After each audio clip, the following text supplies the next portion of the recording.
একটা একটা করে ঘটনা ঘটেছে আর ওকে কোণঠাসা করে দেওয়া হয়েছে, ওকে দোষী করা হয়েছে। তোর মনে আছে বউ ভাতের দিনকে যখন ওরকম উৎকট সেজে এলো, আমরা সকলে ওকেই দোষী করলাম। আমরা একবার ভাবলাম না যে এটা কি করে হতে পারে। না গো মা,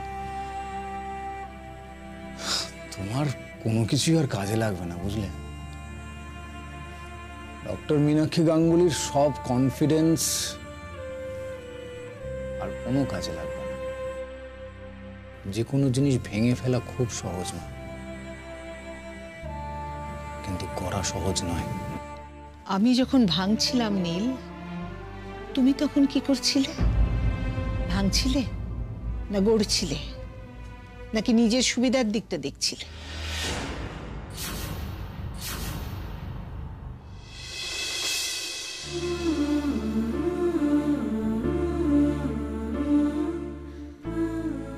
সরি বাপি,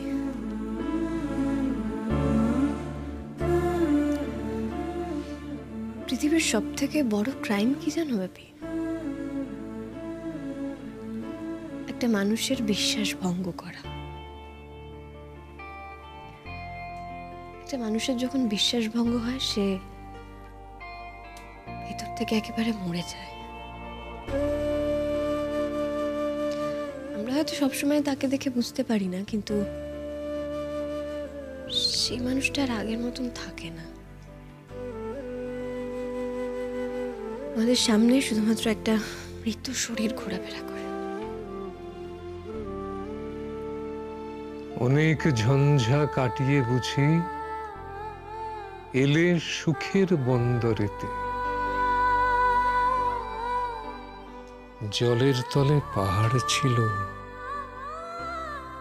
লাগলো বুকে অন্দরেতে। মুহূর্ত থেকে পাঁজরগুলো উঠলো কেঁপে আর্তরবে। তাই নিয়ে কি সবার সঙ্গে ঝগড়া করে মরতে হবে?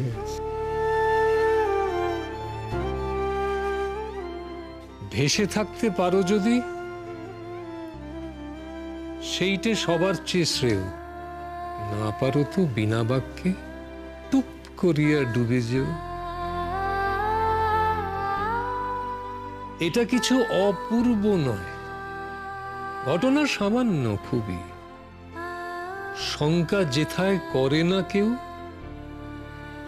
সেইখানে হয় জাহাজ ডুবি। মনেরে তাই কহ যে, ভালো মন্দ যাহাই আসুক, সত্যের এলাও সহজ।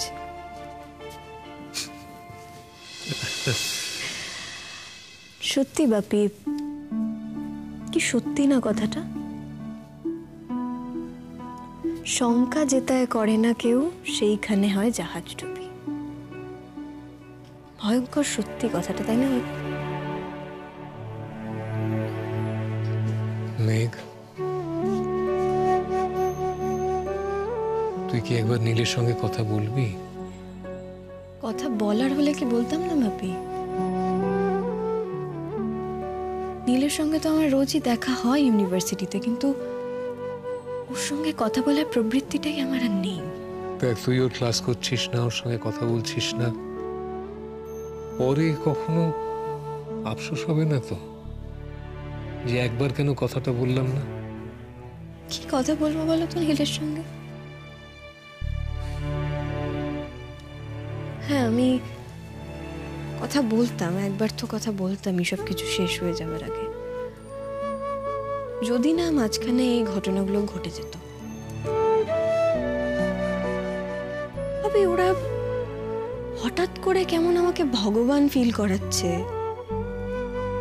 বলছে যে তুমি একবার চলে এসো। আচ্ছা, আমি কি ওদের বাড়ি যাওয়ার জন্য অপেক্ষা করে বসে আছি, নাকি ওদের ডাকের জন্য অপেক্ষা করে বসে আছি? এটাই তো বুঝতে পারছি না। ওরা ডাকলেই তো আমি চলে যাব না, তাই না? ওদের এই মেন্টালিটিটাই না সব থেকে অসহ্য, মানে একেবারে অসহ্য। আর তুমি তো জানোই আমি মনে মনে এখন ওদের থেকে, নীলের থেকে কতটা দূরে চলে এসেছি। মেঘ, আমি তোকে সেদিন বললাম বটে যে তুই আর ও বাড়িতে যাবি না কোনোদিন, কিন্তু এখন বলছি যে না, আমি তোকে ইনফ্লুয়েন্স করবো না কোনোভাবে। তোর ডিসিশন তুই নিবি। তবে শুধু একটা কথাই বলবো যে তুই এ পর্যন্ত জীবনে যত ডিসিশন নিয়েছিস, যত সিদ্ধান্ত নিয়েছিস, এটা তার মধ্যে সব থেকে বড় সিদ্ধান্ত। হয়তো এত বড় সিদ্ধান্ত তোকে আর কোনোদিন নিতেও হবে না। তাই বলছি যে সবকিছু শেষ করে ফেলার আগে যদি একবার ভেবে দেখিস।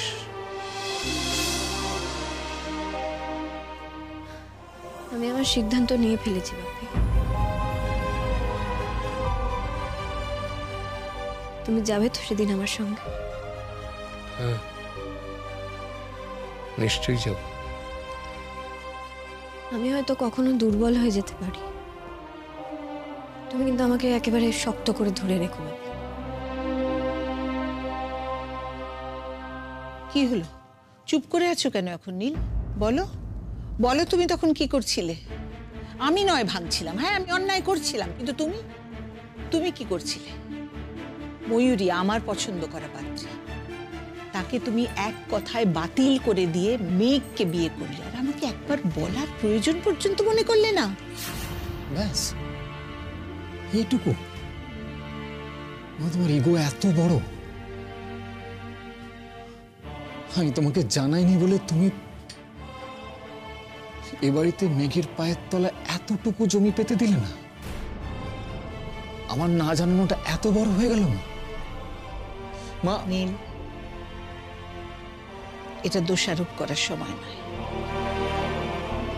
তুমি আমার দিকে আঙুল তুলবে, আমি তোমাকে বলবো কোথায় কোথায় তোমার খামতি, কোথায় কোথায় তুমি ফেল করেছো মেঘের স্বামী হিসেবে, মেঘের প্রেমিক হিসেবে, মেঘের বন্ধু হিসেবে। এইসব করে তো মেঘকে ফিরিয়ে আনা যাবে না, তাই না? আগে তো তাকে ফিরিয়ে আনা দরকার, তারপর এই সমস্ত অপ্রিয় বিষয়গুলো নিয়ে আমরা একে অন্যের মুখোমুখি হব। হতেই তো হবে, আমাদের নিজেদের দোষগুলো সব মেনে নিয়ে তবে আমাদের এগোতে হবে। মা, তোমার সত্যি মনে হয় তুমি মেঘকে এ বাড়িতে ফিরিয়ে আনতে পারবে? আমি তো না, ফিরিয়ে আনবে তুমি।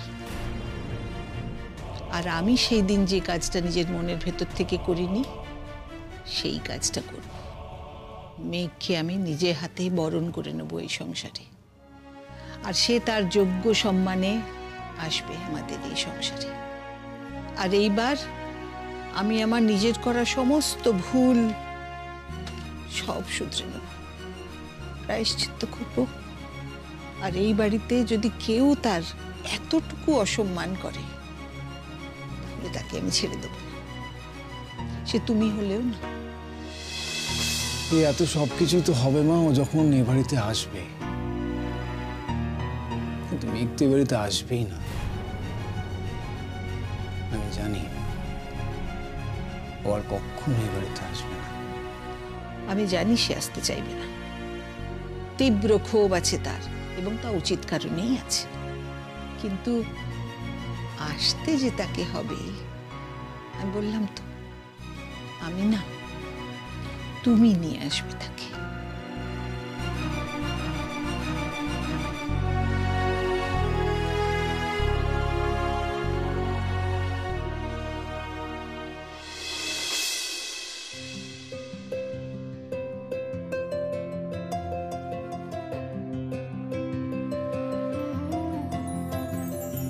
बहु मनोरथ साजु अभिसारे पहलू सुनील बेस काजर नयने सलाज बयाने कुसुमे सजानु के सखी हम मोहन अभिसारे जाऊं बोलो हम ए तक सुख कहाँ पाऊं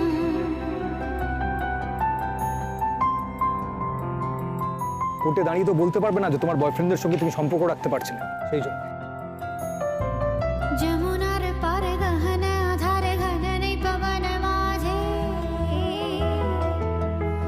পিয়া সে থামোর বেদনা কাতর মোহে লাগি बैठे আছে। আমার মধ্যে না একটা সন্দেহবাতিক মন আছে,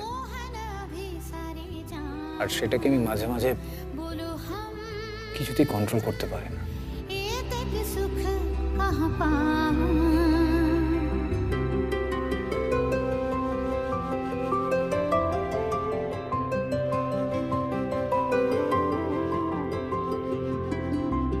सखी चिरा भागिनी हम बैठे काकिनी पोहानु रजनी तबुना आइलो श्याम सखी चिरा भागिनी हम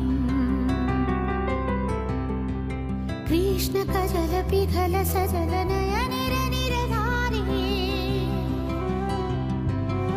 कठिन पथ वृथ मनोरथ विफल अभिसारी सखी हम कब ना भी सारे जाऊं दुखला ये तक सह नहीं पाऊं।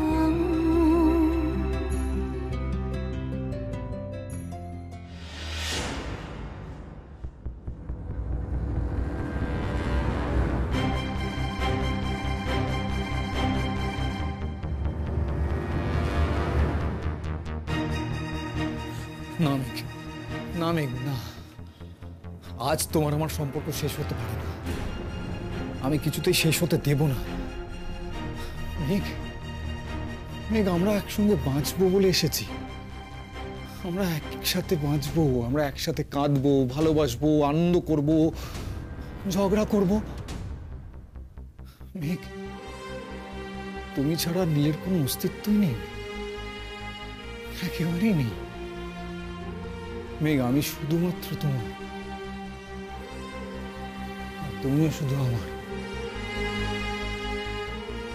মেঘ, আমাদের এই বন্ধন জন্ম জন্মান্তরের, এটা এত সহজে ভেঙে যেতে পারে না, না, কিছুতেই না, এটা আমি ভাঙতে দেব না, না।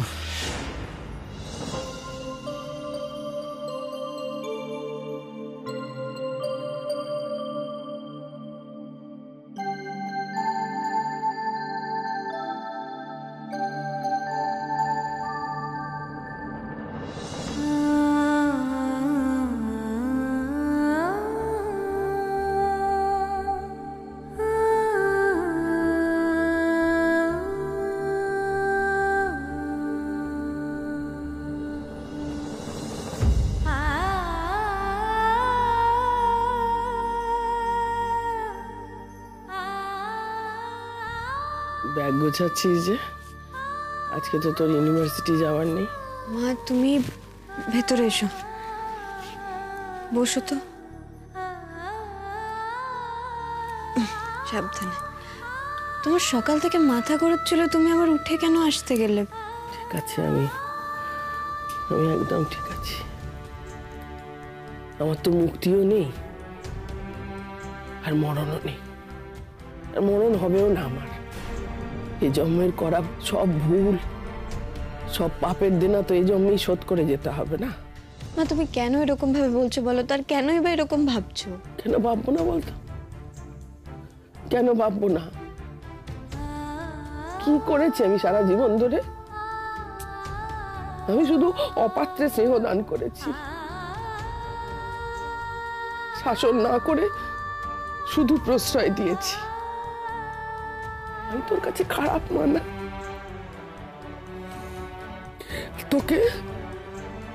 তোকে দিনের পর দিন আমি শুধু যন্ত্রণা দিয়েছি, শুধু কষ্ট দিয়েছি। আমি তোর কাছেও খারাপ না? কারণ ভালো করিনি তো আমি, না কারণ ভালো করিনি, না ময়ূরীর না তোর। ও মা, এভাবে কেন বলছো বলো তো? আমার খুব কষ্ট হচ্ছে মা, এভাবে বলো না প্লিজ। ব্যাগ গোছাচ্ছিলি কেন? ওদিকে সব তাড়াতাড়ি মিটে গেলে আমি ক্লাস করতে যাব, তাই। তাড়াতাড়ি মিটে গেলে মানে আজকে সব শেষ করে দিবে নাকি?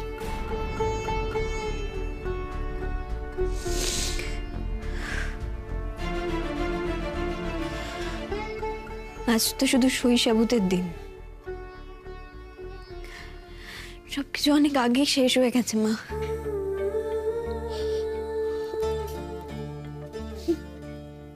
আমি দায়ী, সবকিছুর জন্য আমি দায়ী। তুই জানি আমি একমাত্র দায়ী।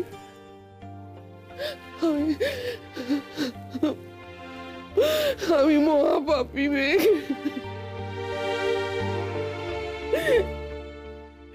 কোনোদিনের জন্য তোদের দুজনকে আমি আশীর্বাদ করিনি, কোনোদিনও না। কোনোদিনও ঠাকুরের কাছে তোদের দুজনের জন্য প্রেয়ার করিনি। কি করে সুখী হবি বলতো? কি করে সুখী হবি? আগো তুমি শান্ত হও প্লিজ, এভাবে কেঁদো না মা, প্লিজ চুপ করো। পারছি না আমি আমি নিজেকে কিছুতেই ক্ষমা করতে পারছি না। আমি দেখেছি আমি দেখেছি যে তুই খুব আশা করতিস যে মা অন্তত একবার আমার কাছে আসুক, একবার আমার মাথায় হাত রেখে আমাকে আশীর্বাদ করুক। করিনি, কোনোদিন করিনি। মায়ের খারাপ নজর লাগলে সন্তানের জীবনে কি করে শান্তি আসবে বলতো? তোর জীবনেও শান্তি আসে। মা তুমি চুপ করো না গো, প্লিজ চুপ করো। আর তুমি এখন ঘরে যাও, আর দিদিভাইয়ের পাশে থেকো, না হলে আর কে থাকবে বলো? থাকবো, ওর পাশে থাকবো। ওকে তো আর ফেলে দিতে পারি না। ও যে খারাপ হয়েছে সেও তো আমারই জন্যে। মা এসব ছাড়ো, চলো ঘরে গিয়ে একটু শোবে, চলো এসো। আমার পাশটাতে একটু বসবি মা? আয় না মা, একটু বস। সবকিছু এত সহজে শেষ করে দিস না মা। আমি বলছি মা, দেখবি একদিন সব ভুল বোঝাবুঝি মিটে যাবে। ময়ূরীকে আমি তোর সংসারের দিকে কোনোদিন তাকাতেও দেব না। মা দিদিভাইকে তুমি আমার সংসারের দিকে তাকাতে না দিলেও নীলকে কি বদলাতে পারবে? পারবে না তো। দিদিভাইয়ের এই কাজগুলো আমার জীবনে একটু দাগ কাটতে পারতো না যদি নীল আমাকে একটু বিশ্বাস করতো। একটু তোমাকে কোনোদিনই বিশ্বাস করতে পারলো না। আর আমার জীবনের এই পরিণতির পিছনে তো শুধুমাত্র দিদিভাইয়ের হাত নেই, আছে নীলের অবিশ্বাস, সন্দেহ। সেটা তুমি কি করে বদলাবে বলো? আর কিছু করার নেই মা, তুমি নিজেকে এভাবে দোষ দিও না, আর কিছু করার নেই। আমার সঙ্গে কথা বলে তো কোনো লাভ নেই, তুমি ওর সঙ্গে কথা বলো। ও যদি কথা বলে তুমি ওকে বলো। কার ফোন বাপি? নীল, ও অনেক কথা বলছে, তুই বল। আমি ওর সঙ্গে এখন কেন কথা বলবো বাপি? ওকে বলে দাও সময় মতন কোর্টে চলে আসতে, তার আগে কোনো কথা বলাবলির দরকার নেই। তুমি শুনেছো নিশ্চয়ই নীল, ও তোমার সঙ্গে যাবে না, আমি ওকে নিয়ে যাব কোর্টে। আঙ্কেল প্লিজ একবার ফোনটা ওকে ধরতে বলুন, প্লিজ আঙ্কেল। মেঘ, নীল বাবাকে এতবার রিকোয়েস্ট করছে, বল না কথা মা, বল। আমি বলছি একটু কথা বল মা। মা তুমি আর এসবের মধ্যে কথা বলো না, আমার মাথাটা এবার গুলিয়ে যাচ্ছে মা। আমার একটা কথা শোন মা, একবার কথা বল, একটিবার বল মা।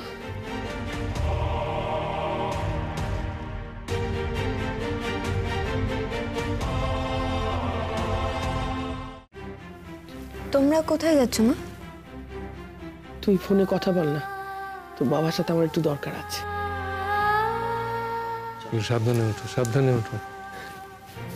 এসো।